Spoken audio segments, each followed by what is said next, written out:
नमस्ते अस्तु भगवन् विश्वेश्वराय महादेवाय त्र्यम्बकाय त्रिपुरान्तकाय त्रिकाग्निकालाय कालाग्निरुद्राय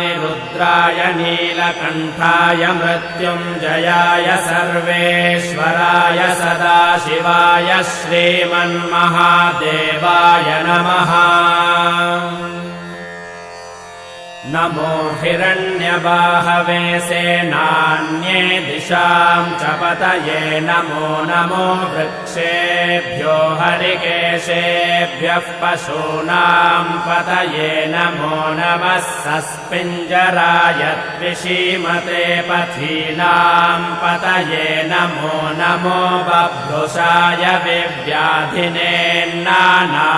पतये नमो नमो हरिकेशाय योपवीति